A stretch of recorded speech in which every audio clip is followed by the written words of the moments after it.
The clock on the hospital wall showed 11:47 p.m. when Anna finally pulled off her scrubs. She had been on her feet for over 14 hours straight, taking care of sick children in the pediatric ward. Her back ached, her feet were swollen, and all she wanted was to go home and collapse into bed. But as she stepped outside into the parking lot, her heart sank.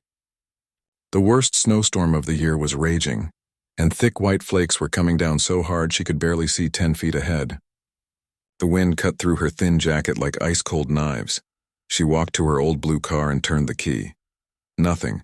She tried again. Still nothing. The engine made a weak clicking sound and then went completely silent. Anna put her head on the steering wheel and felt tears building up in her eyes. This was the last thing she needed today.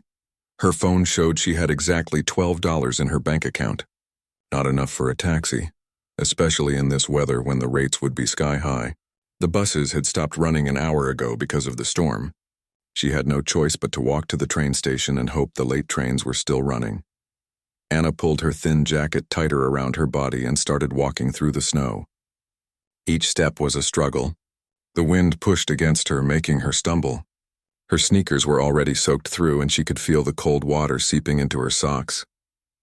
Her teeth chattered so hard she thought they might break. By the time she reached the train station, Anna was shaking uncontrollably. Her lips had turned blue and she couldn't feel her fingers anymore. The station was mostly empty except for a few homeless people huddled in corners and one man in an expensive black coat talking quietly on his phone. Anna collapsed onto a wooden bench and wrapped her arms around herself. Trying to stop shivering, she checked the train schedule on the board. The next train wasn't coming for another 45 minutes. She wasn't sure she could last that long in these wet clothes. The man in the expensive coat was David Reynolds, though Anna had no idea who he was. David owned one of the biggest tech companies in the city. He was worth more money than most people could imagine. He had just finished a late board meeting and was waiting for his driver to pick him up. David was the kind of person who usually kept to himself. He didn't talk to strangers. He minded his own business. But something made him look over at the woman in scrubs sitting on the bench. She was shaking so badly that he could see it from across the station. At first, he tried to ignore her. It wasn't his problem. But as he watched, she seemed to be getting worse. Her shivering was becoming violent, and he realized she might be in real danger. He had seen enough medical shows to know that people could die from exposure to cold like this. David finished his phone call and walked over to her. Up close, he could see that her lips were turning purple, and her skin looked pale and waxy. "This was serious, excuse me," he said gently. "Are you okay?"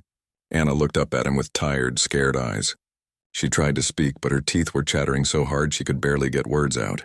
I'm fine," she managed to say, though it was obvious she wasn't. "You don't look fine," David said. "You look like you're freezing to death." "How long have you been out in this weather?" Just walked from the hospital," Anna said, pointing weakly in the direction she had come from. "My car wouldn't start." David realized she must have walked at least 6 blocks in this storm.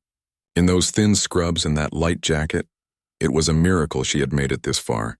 He looked at her hospital ID badge hanging from her jacket. She was a nurse at City General. "Listen," David said, making a decision that surprised even him. "You can't sit here like this. You're going to get seriously sick. My driver will be here any minute. Let me take you somewhere warm." Anna shook her head weakly. "No, I'm okay. The train will be here soon." "The trains aren't running," David said, checking his phone. "They just announced all services are suspended because of the storm. The roads are getting closed too." Anna's face went white. If the trains weren't running and the roads were closing, she was trapped. She had no money for a hotel, nowhere else to go, and no family in the city who could help her. David could see the panic in her eyes. He knew she was calculating her options and coming up with nothing. "Look," he said, "I know you don't know me, and I know this sounds crazy, but I have a warm apartment with extra rooms. You can get dry and warm, and when the storm passes, I'll make sure you get home safely." Anna stared at him. Everything she had learned growing up told her not to trust strangers, especially rich strangers who made offers that seemed too good to be true. But she was so cold she couldn't think straight, and she could feel herself getting weaker by the minute. "I don't even know your name," she whispered. "David," he said. "David Reynolds. And I promise you I'm not trying to hurt you. I just can't watch someone freeze to death in front of me." Just then, a black car pulled up outside the station. David's driver got out and hurried toward them with an umbrella. "Mr. Reynolds?" the driver called out. "Sorry I'm late. The roads are terrible." David looked at Anna one more time. She was still shivering violently, and now she seemed to be having trouble keeping her eyes open. He realized that in another few minutes she might collapse completely. "You're coming with me," David said firmly. It wasn't really a question anymore. "I'm not leaving you here." Anna was too weak to argue. When David gently helped her to her feet, she leaned against him for support. The driver, a kind older man named Robert, immediately understood the situation. He helped them both into the warm car and turned the heat up as high as it would go. As the car pulled away from the station, Anna finally started to feel sensation returning to her fingers and toes. The pain was almost worse than the numbness had been, but at least she was getting warm. She looked over at David, who was watching her with concern. She still couldn't believe this was happening. A few hours ago, she had been taking care of sick children at the hospital. Now she was sitting in a luxury car with a complete stranger who was taking her to his apartment. It felt like something from a movie, not her real life. But as warmth slowly returned to her body, Anna realized that this stranger named David might have just saved her life. And somehow, despite everything her cautious mind was telling her, she felt safe with him. The car moved slowly through the snowy streets toward an uncertain but warm destination, carrying two people whose lives were about to change in ways neither of them could imagine. The elevator climbed to the 40th floor and Anna's stomach dropped with each passing number. She had never been this high up in a building before. When the doors opened, David led her down a hallway with thick carpet and artwork that probably cost more than she made in a year. "This is it," David said, unlocking a heavy wooden door. When he flipped on the lights, Anna's mouth fell open. The apartment was enormous. Floor-to-ceiling windows showed the entire city spread out below them like a glittering carpet. The furniture looked like it belonged in a magazine. Everything was perfectly clean and organized. Anna suddenly became aware of her wet sneakers dripping on his marble floor. "Oh no, I'm making a mess," she said, starting to take off her shoes. "Don't worry about it," David said quickly. "The floor will dry. You need to get into some warm, dry clothes. Let me show you to the guest room." He led her through the apartment, past a kitchen bigger than her entire studio apartment, past a living room with a fireplace that was already crackling with warmth. The guest room was simple but elegant, with a queen-sized bed and its own bathroom. "There are towels in the bathroom," David said, "and I think there might be some clothes that could fit you in the closet. My housekeeper keeps spare things for guests. Take a hot shower and get warm. I'll make some tea." Anna nodded, still feeling like she was in a dream. When David closed the door behind him, she sat on the edge of the bed and tried to process what was happening. A few hours ago, she had been taking care of 7-year-old patients with pneumonia. Now she was sitting in a penthouse apartment that probably cost more than most people's houses. The hot shower felt like heaven. Anna stood under the water until her skin turned pink and she could finally feel her toes again. In the closet, she found soft sweatpants and a warm sweater that were just a little too big but felt like luxury compared to her cold. Wet scrubs. When she came out of the guest room, she found David in the kitchen, stirring something on the stove. He had changed out of his expensive suit into jeans and a regular t-shirt. Somehow he looked more normal now, less intimidating. "I made soup," he said, looking almost nervous. "I hope that's okay. I figured you needed something warm." "You made soup?" Anna asked, surprised. She had assumed someone with this much money would have people who cooked for him. David laughed. "I know how to cook. My mom made sure of that before she died. She said no child of hers would starve just because they had money." They sat at his kitchen island eating soup and drinking tea. At first, Anna felt awkward and out of place. She kept looking around at the expensive appliances and wondering what she was doing there. But gradually, as they talked, she began to relax. "So you're a nurse," David said. "How long have you been doing that?" 5 years, Anna replied. "I work in pediatrics. Kids with cancer mostly. It's hard work, but I love it." "That must be emotionally difficult," David said quietly. "Seeing sick children every day." Anna nodded. "It is. But when you see a kid get better, when you watch them go home to their families, it makes everything worth it." She paused. "What about you? What kind of business are you in?" "Technology," David said simply. "Software development. Pretty boring compared to what you do." Anna studied his face. There was something he wasn't telling her, but she didn't push. She had learned not to pry into people's personal business. They talked for another hour, and Anna found herself opening up in ways she hadn't expected.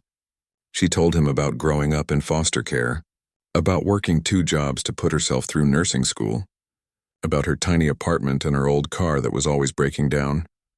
"I've never been in a place like this before," she admitted, gesturing around the apartment.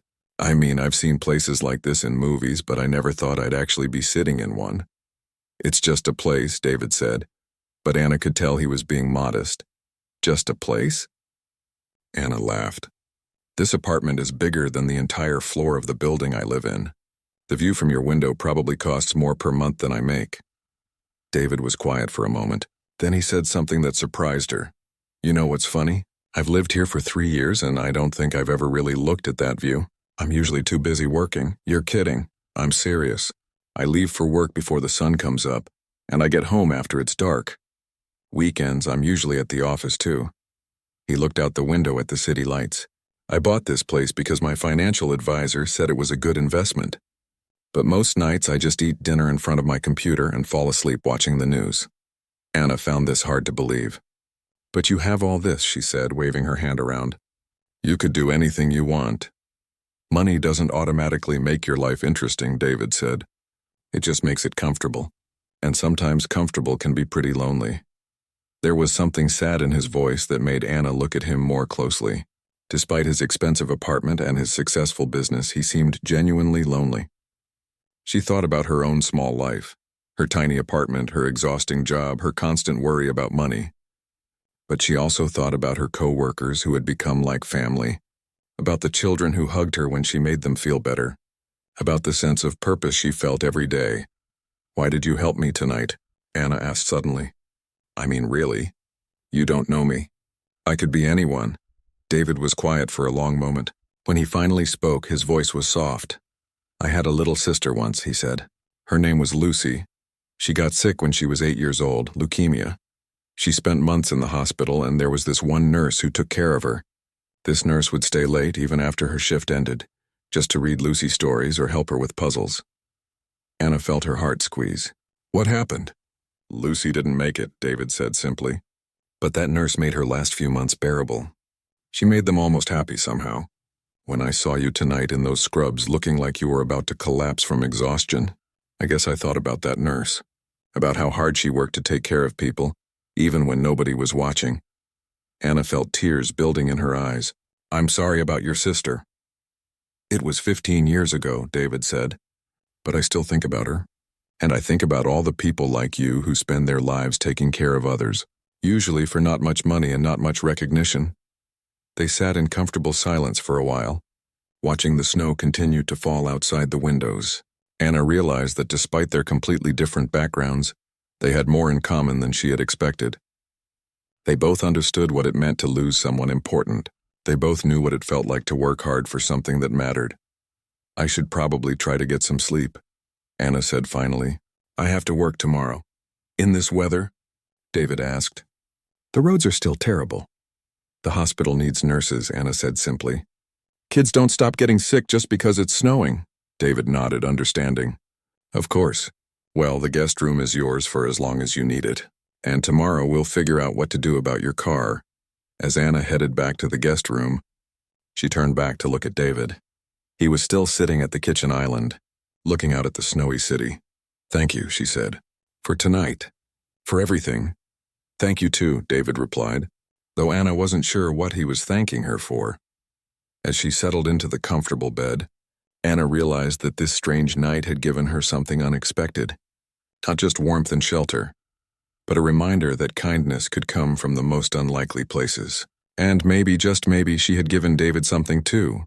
A reminder that there was still goodness in the world, even on the coldest, darkest nights. Anna woke up the next morning to sunlight streaming through windows she didn't recognize. For a moment she forgot where she was. Then it all came back. The blizzard, her broken-down car, and David's unexpected kindness. She checked her phone. It was already 8 in the morning and her shift started at 9. She found David in the kitchen, fully dressed in another expensive suit, drinking coffee and reading something on his tablet. "Good morning," he said, looking up with a smile. "Sleep well?" "Better than I have in months," Anna admitted. but I need to get to work. Is there any way to call a taxi? Already taken care of, David said. My driver will take you. The roads are clear now. Anna felt uncomfortable again. You don't have to do that. I can take the bus. It's no trouble, David said. Robert was heading in that direction anyway. Anna wanted to argue, but she was already running late. She changed back into her scrubs, which David had somehow gotten cleaned and dried overnight, and accepted the ride to the hospital. 3 days later, Anna got a call that changed everything. Her mechanic, Joe, sounded excited on the phone. Anna, you're not going to believe this, he said. Someone paid for your car repairs.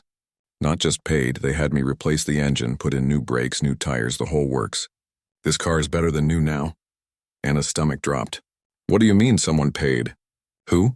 I don't know. Some guy in an expensive suit came by yesterday with cash. Said he was a friend of yours and wanted to make sure you had reliable transportation.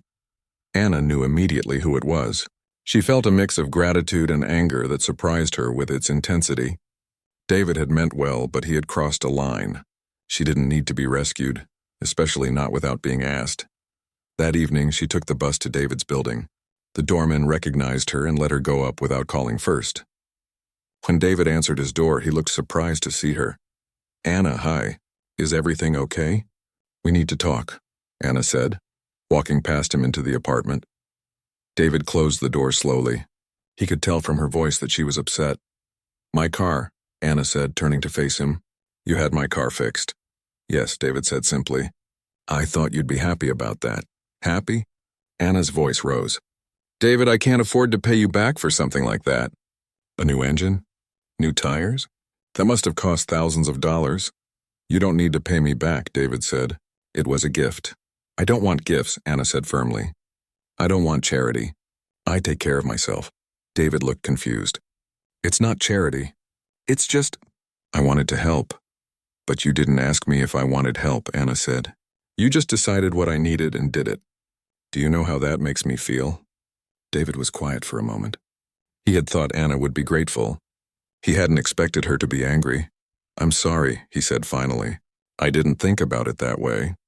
Anna could see that he genuinely didn't understand why she was upset. She took a deep breath and tried to explain. David, I've been taking care of myself since I was 16 years old. I've worked for everything I have. When someone just gives me something expensive without asking, it makes me feel like I can't handle my own life.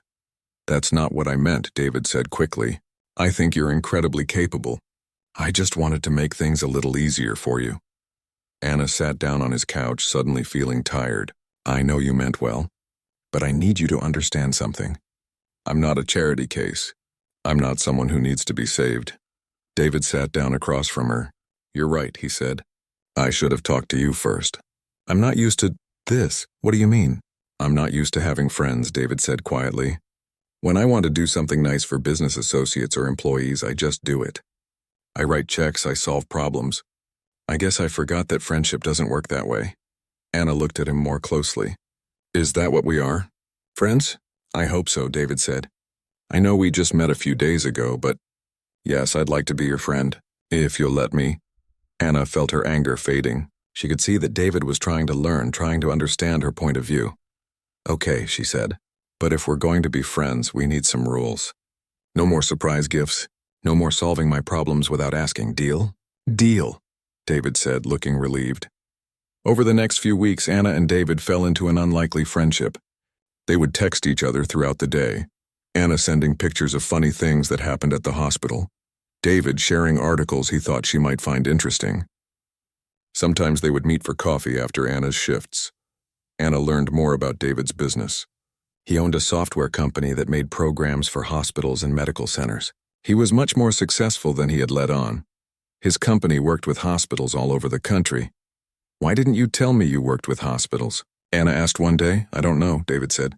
I guess I wanted you to like me for me, not because of what I do for work. Anna found this sweet but unnecessary. She was beginning to realize that David, despite all his money and success, was actually quite insecure about whether people genuinely cared about him. One afternoon, David surprised Anna by showing up at the hospital. She was coming out of a patient's room when she saw him talking to the head nurse at the front desk. What are you doing here? Anna asked, walking over to them.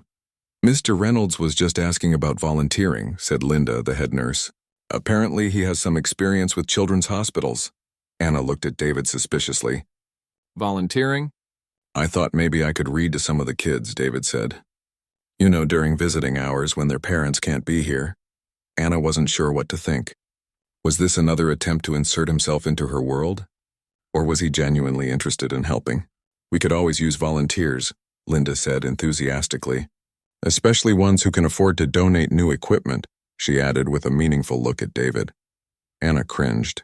She could see David's discomfort at Linda's obvious hint about money.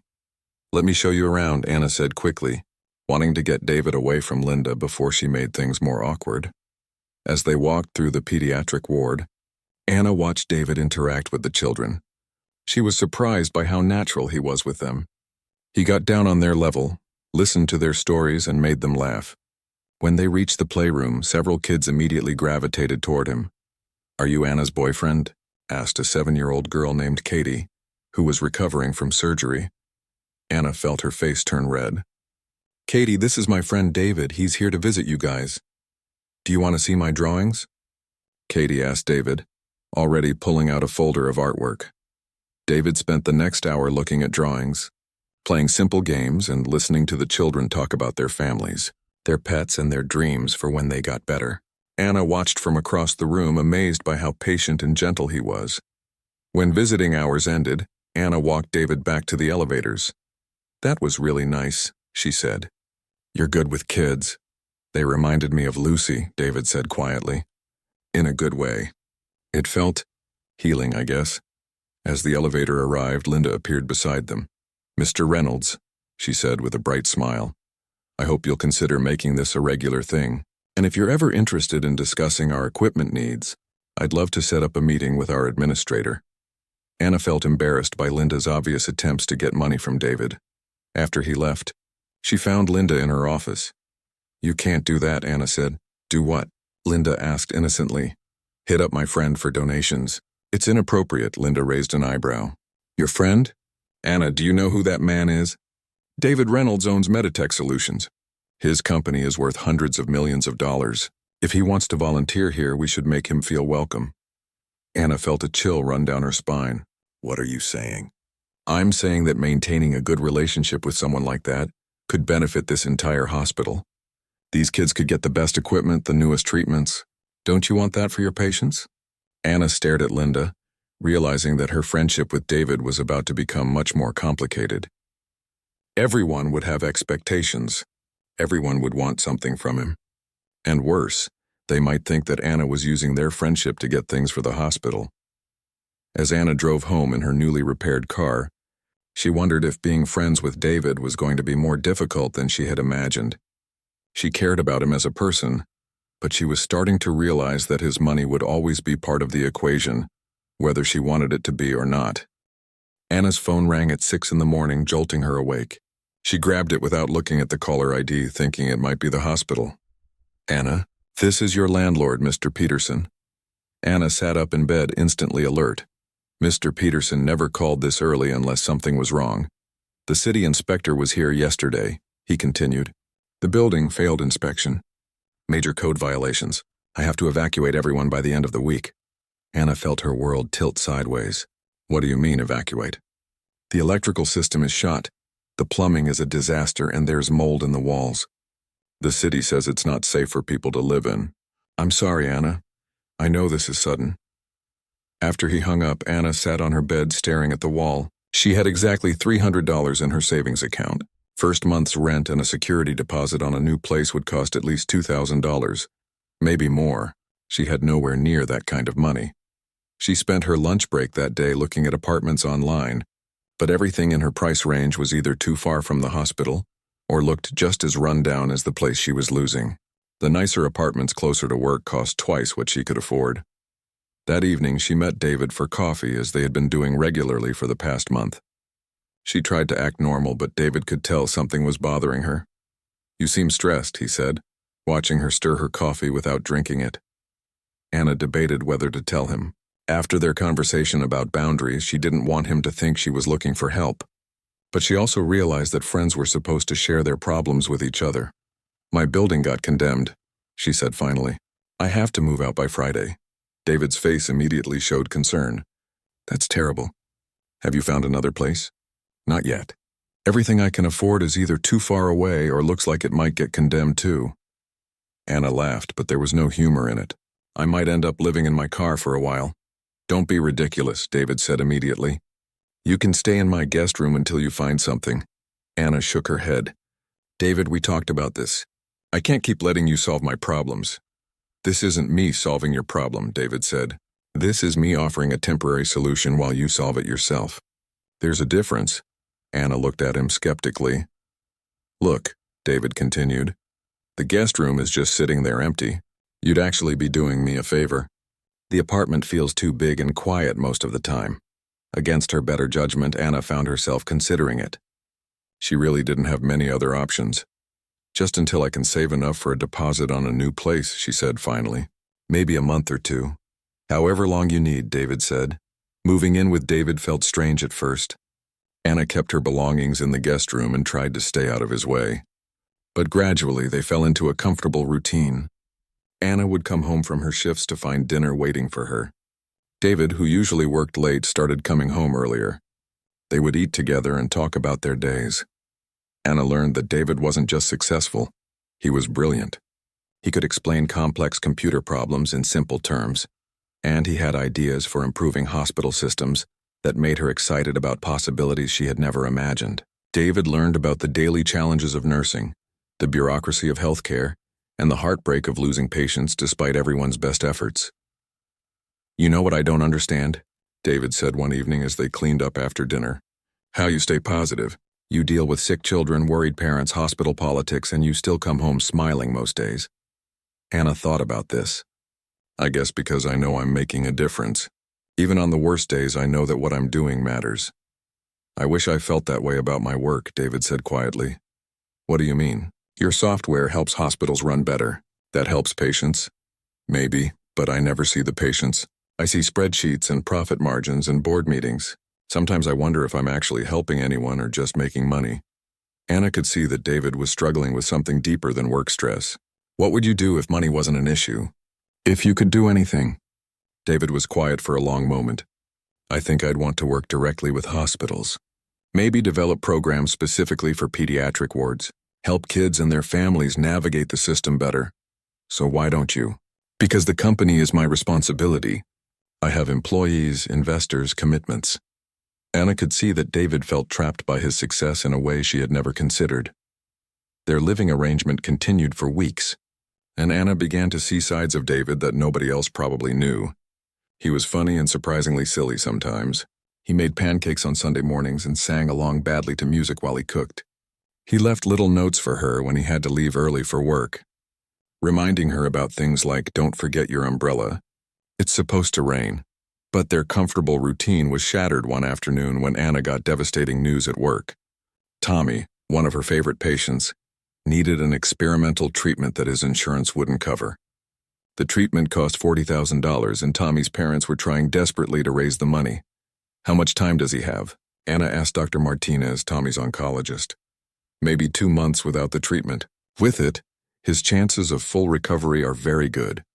Anna went home that night feeling sick to her stomach. She found David in his home office, working on his laptop. David, can I ask you something? Of course, he said, closing the laptop and giving her his full attention. Anna told him about Tommy. She watched David's face grow serious as she explained the situation.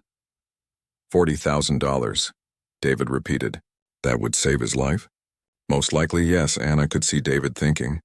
She knew that $40,000 was probably nothing to him. She also knew that asking him for it would change everything between them. I can't ask you to do this, Anna said quickly. I just needed to tell someone. But you want me to help, David said. It wasn't a question. I want Tommy to live, Anna said, but I can't ask you to pay for it. That's not what our friendship should be about. David nodded slowly. What if we found another way? What if I helped the family organize fundraising? Maybe my company could match donations? Anna felt a wave of relief. This felt different than David just writing a check. It felt like a partnership. They spent the next 2 weeks organizing fundraising events. David used his business connections to set up donation drives. Anna coordinated with Tommy's family and the hospital social worker. The response was overwhelming. People donated money, organized bake sales, and shared Tommy's story on social media. But they were still $10,000 short when Anna got a call that changed everything. "Anna, it's me." She recognized the voice immediately. It was Jake, her ex-boyfriend from 3 years ago. The same Jake who had borrowed money from her and never paid it back. The same Jake who had disappeared when she needed him most. "I heard you're living with some rich guy now," Jake said. "I was thinking maybe we could talk. I'm in some trouble and I could really use your help." Anna felt her heart sink. Jake had somehow found out about David and now he wanted something from her. As she looked around David's expensive apartment, Anna realized that her complicated new life was about to get even more complicated. That evening, David noticed that Anna seemed upset during dinner. "Everything okay?" he asked. "My ex-boyfriend called," Anna said. "He wants to meet up. Says he needs help with something." Anna saw something flash in David's eyes. Was it jealousy, concern? She couldn't tell. "Are you going to see him?" David asked, trying to keep his voice casual. "I don't know," Anna said honestly. "Probably not. Jake only calls when he wants something." But as Anna lay in bed that night, she couldn't stop thinking about Jake's call. She also couldn't stop thinking about the look on David's face when she mentioned her ex-boyfriend. Their friendship had become something deeper than either of them had expected, and Anna wasn't sure she was ready for what that might mean. Outside her window, the city lights twinkled like stars, and Anna wondered if she was living in a fairy tale that was about to end, or if she was finally finding the life she had always dreamed of. Anna agreed to meet Jake at a coffee shop near the hospital, mainly because she wanted to get it over with. She arrived early and chose a table near the back, hoping to keep the conversation private. When Jake walked in, she was struck by how different he looked. His clothes were wrinkled, his hair was messy, and he had the desperate look of someone who hadn't been sleeping well. "Anna," he said, sliding into the seat across from her. "You look great. Really great. What do you want, Jake?" Anna asked, not bothering with small talk. Jake's smile faded. "I heard you're living with David Reynolds now, the tech billionaire." Anna felt her stomach tighten. "How did you hear that?" "Word gets around. My cousin works maintenance at his building. She saw you coming and going." Jake leaned forward. "Anna, I'm in serious trouble. I owe some people money, and they're not the kind of people who wait patiently for payments." "How much?" Anna asked, though she dreaded the answer. $25,000. Anna almost laughed. "Jake, I don't have that kind of money. I'm a nurse, remember?" "But your boyfriend does," Jake said quickly. $25,000 is nothing to someone like him. Pocket change." "David is not my boyfriend," Anna said firmly. "And even if he was, I would never ask him for money to bail you out. You created this mess yourself." Jake's expression darkened. "Come on, Anna. After everything we meant to each other, you're just going to let me get hurt because you're too proud to ask your rich friend for help? What we meant to each other?" Anna's voice rose slightly. "Jake, you borrowed $3,000 from me 3 years ago and disappeared. You never paid me back, never even called to explain where you went." "That was different," Jake said weakly. "I was going through a rough time. And what do you think this is?" Anna stood up. "I'm sorry you're in trouble, Jake, but I can't help you. And I won't ask David to help you either." Jake grabbed her arm as she started to leave. "Anna, please. These people will seriously hurt me if I don't pay them." Anna pulled her arm free. "Then you should have thought about that before you borrowed money from dangerous people." As Anna walked back to the hospital, she felt shaken, but also strangely relieved. Seeing Jake again had reminded her of who she used to be, someone who let people take advantage of her kindness, someone who felt responsible for other people's poor choices. She had grown stronger since then. That evening, Anna found David in the kitchen making dinner as usual. He took one look at her face and immediately knew something was wrong. "How did it go with your ex?" he asked gently.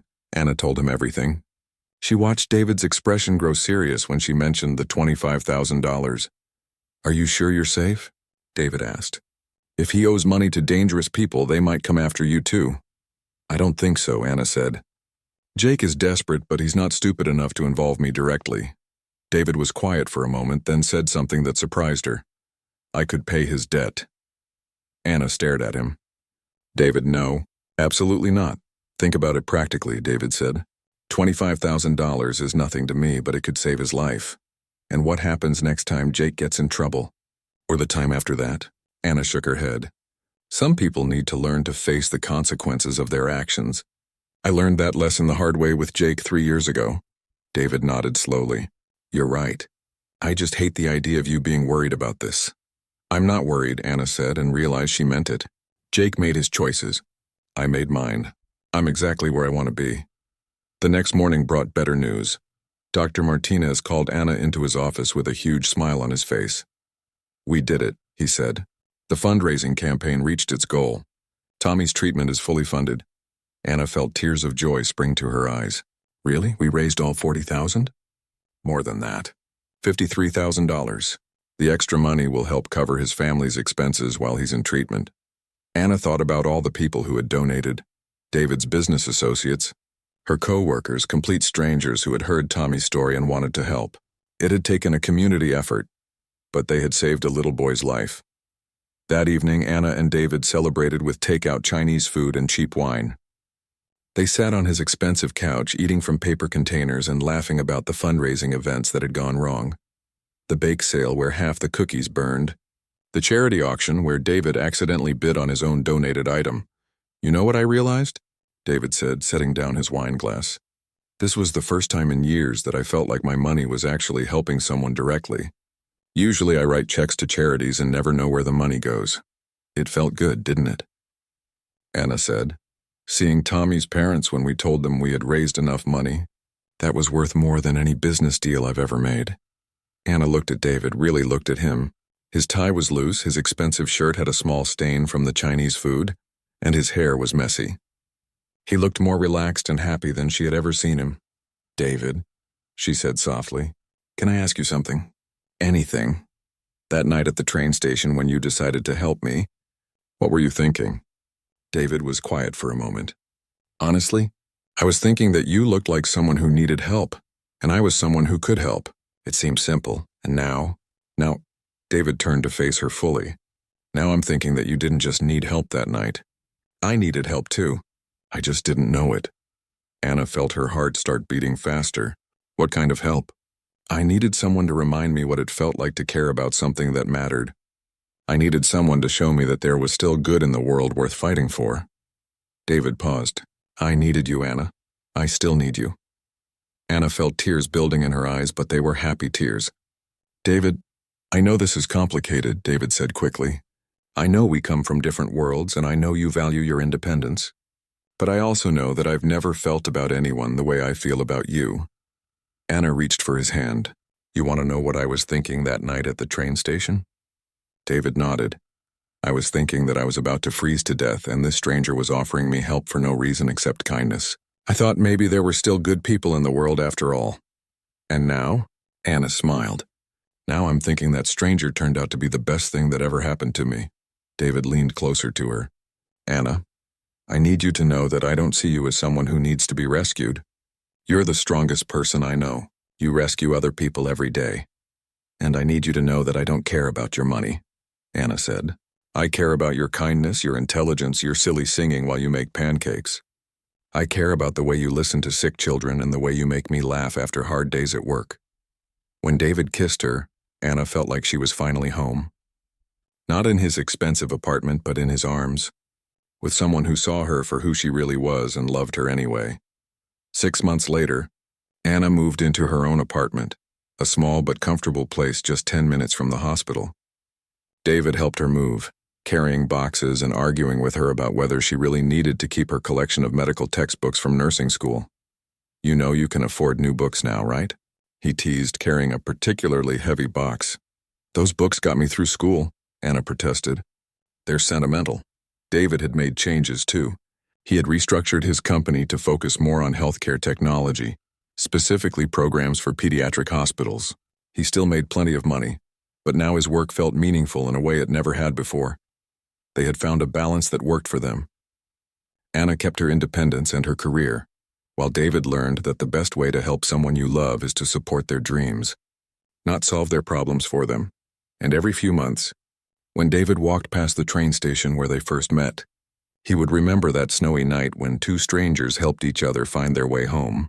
He would think about how sometimes the best things in life come from the most unexpected places, and how love has nothing to do with money and everything to do with choosing to care for another person exactly as they are. Anna was right. That night at the station had been about more than just rescue. It had been about two people finding in each other the missing pieces of themselves they never even knew they were looking for.